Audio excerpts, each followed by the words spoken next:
أعوذ بالله من الشيطان الرجيم بسم الله الرحمن الرحيم رب اشرح لي صدري ويسر لي أمري واحلل عقدة من لساني يفقه قولي رب زدني علما اللهم فقهنا في الدين۔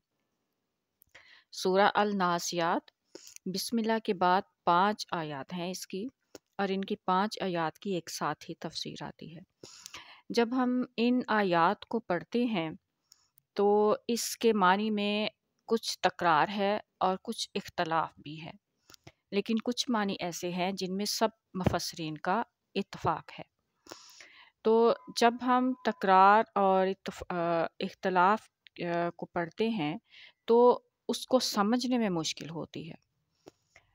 تو اگر اس مشکل کو ہم بھی دیکھیں گے اور جن معنی میں اتفاق ہے تمام مفسرین کا، ان سب معنی کے حوالے سے اس کی تفسیر دیکھیں گے انشاءاللہ۔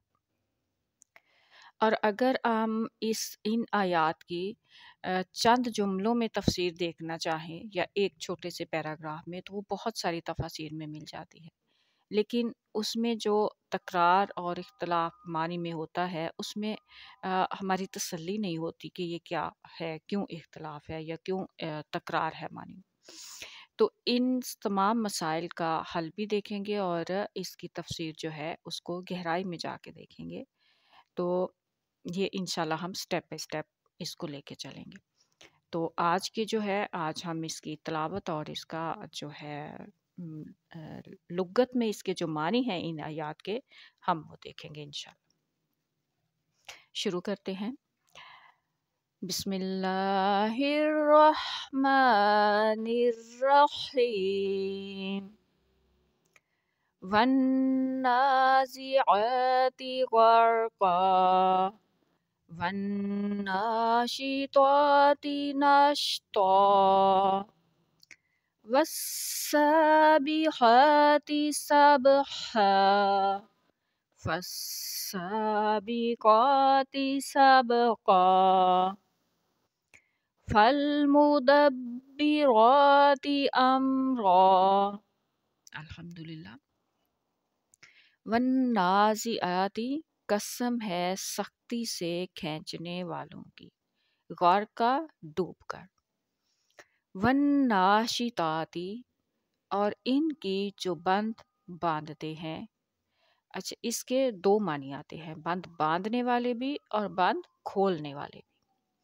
ناشتہ آسانی سے، والسابحاتی اور ان کی جو تیرنے والے ہیں، سبحا تیزی سے، فالسابقاتی پھر ان کی جو آگے نکلنے والے ہیں، سب کا آگے بڑھنا، فالمدبراتی پھر ان کی جو تدبیر کرنے والے ہیں، امرا کام کی۔ اب ہم نے والنازعات غرقا، یہ جو آیت ہے اس کے ہم نے معنی پہلے دیکھے تھے تفصیل کے ساتھ، کیونکہ اس کے ایک سے زیادہ مصدر ہیں، تو ان تمام جو مصدر تھے ایک سے زیادہ، ان کے حوالے سے ہم نے اس کے سارے معنی لغت میں دیکھے تھے۔ تو آج ہم دیکھیں گے والناشطات ناشتہ۔ ناشطات، اس کے آخر میں، ناشطات کے آخر میں جو تے ہے، یہ مؤنث کو بھی ظاہر کرتی ہے اور جمع کو بھی، کہ یہ جمع کا لفظ ہے اور مؤنث بھی ہے۔ اور لغت میں جو اس کے معنی آتے ہیں، ایک چیز کو دوسری سے باندھنے والی ہستیاں، کام کو کرتے وقت بہت زور لگانے والے گروہ اور نیزہ زنی کرنے والے گروہ۔ تو یہ جو معنی ہے ان کی عربی بھی ساتھ ساتھ دی ہوئی ہے لیکن اقرب میں، لیکن میں عربی نہیں پڑھ رہی ہوں۔ اچھا، اگلی آیت ہے والسابحات سبحا۔ السابحات جو ہے یہ سابحہ سے ہے، سابحہ اس کا روٹ ورڈ ہے، یہ بھی مؤنث ہے اور جمع ہے، اور اس کے معنی آتے ہیں لغت میں وہ گروہ جو دور دور نکل جاتے ہیں، وہ گروہ جو قادر الکلام ہیں، وہ گروہ جو خوب تیرنے والے ہیں، وہ گروہ جو اپنے معاش کو خود پیدا کرتے ہیں۔ گروہ اس لیے کیونکہ یہ جمع کا فکرہ ہے، جمع کے جو صا بھی آتی ہے یہ جمع کے لیے ہے۔ اگلی آیت ہے فالسابقات سابقہ۔ السابقات جو ہے اس کا روٹ ہے وہ مادہ جو ہے سابقہ ہے، اور یہ بھی جمع کا فکرہ، جمع بھی ہے اور مؤنث بھی ہے۔ تو اس کے معنی ہیں وہ گروہ جو دوسروں سے آگے نکل جاتے ہیں۔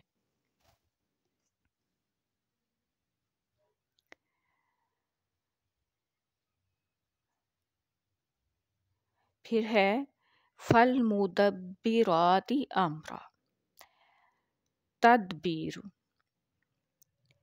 تدبیر کے معنی آگے پیچھے کرنے کے ہوتے ہیں، یعنی کسی چیز کو، کسی حصہ کو پہلے رکھا اور کسی کو بعد میں رکھا، اور اس طرح اس کی ترتیب دی کہ کسی امر کے تمام پہلوؤں پر غور کر کے اس کا انتظام کیا، یعنی انتظام کرنے کے لیے، صحیح کرنے کے لیے اس کو آگے پیچھے رکھ لیتے ہیں۔